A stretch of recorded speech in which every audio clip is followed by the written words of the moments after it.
Good evening. This is Kavi Priya, Assistant Professor, EC Department, SNS College of Technology. Today I am going to deliver a topic DC generator, construction and working from the subject Basics of Electrical Engineering and Instrumentation.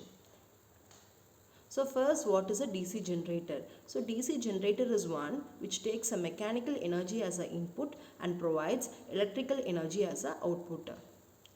And next is a construction of DC generator. So DC generator consists of yoke, pole core and pole shoe, field winding, armature, commutator and brushes. So this is a constructional view of DC generator. So it consists of yoke and it consists of field winding, commutator, armature core, armature slot. It consists of brush, pole core, pole shoe, armature winding, armature tooth. So first part is a yoke. So it acts as an protection cover to the DC machine. It is the outermost cover of a DC machine. It provides a mechanical support to the DC machine. So it provides a low reluctance path for magnetic flux. So it consists of high permeability. For smaller machine, the yoke is made up of cast iron. So it is of low cost, and for larger machine, it is made up of cast steel.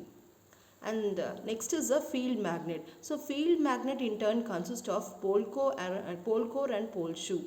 So pole core it carries a field winding, it directs a magnetic flux, and it is laminated to avoid the heat losses. It is fitted to the yoke through bolts. And pole shoe, it acts as a support to the pole core and it spreads out the fluxes that is generated by the pole core. The materials for making these field magnets are cast iron or steel. And next is a field winding. The field winding is one which wounds on the pole core. It carries a current. So due to this, the poles will behave as an electromagnet. So material for field winding are aluminium or copper. And next is the armature. Armature in turn consists of armature core and armature winding.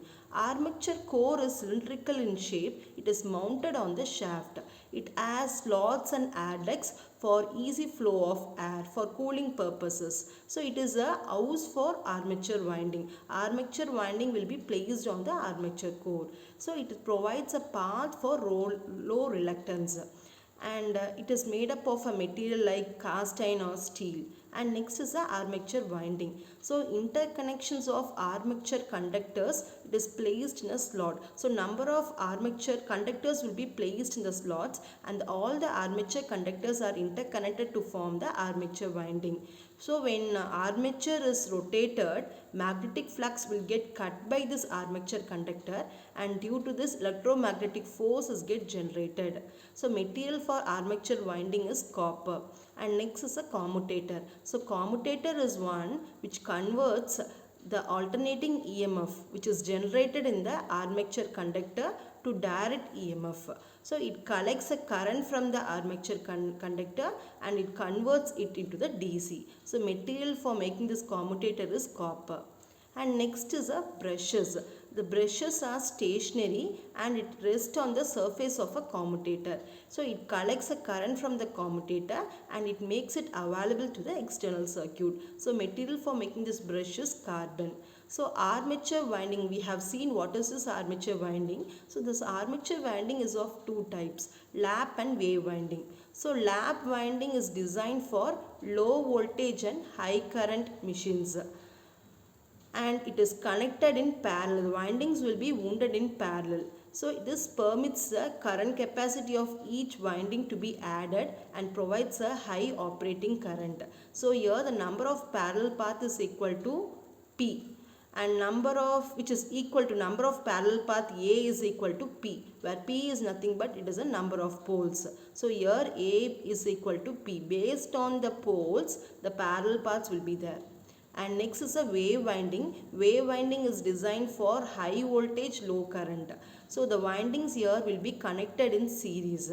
So windings are connected in series. So voltage of each winding is get added, but current capacity remains the same. So it is used in small generator. So in previous lap winding, A is equal to P, whereas for wave winding, the number of parallel path is always 2. So A is equal to 2.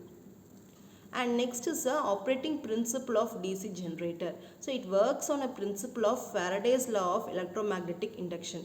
So whenever number of magnetic lines of force, which is nothing but magnetic flux, linking with a conductor or coil changes, and EMF, electromotive force, will be get sets in the conductor or coil. So the magnitude of this EMF is directly proportional to the rate of change of flux. So the relative motion is achieved by rotating the conductor with respect to flux or vice versa. The voltage generated as long as the relative motion is exist. So induced EMF, we call it as a dynamically induced EMF. To have a larger voltage as output, number of conductors will be connected together to form a winding called armature winding, which is placed in the armature slots of the machine. So the prime movers here are rotating conductors placed in the armature slots. The field winding is a current carrying winding which produce a necessary magnetic flux. So that's all about the DC generator construction and working principle. Thank you.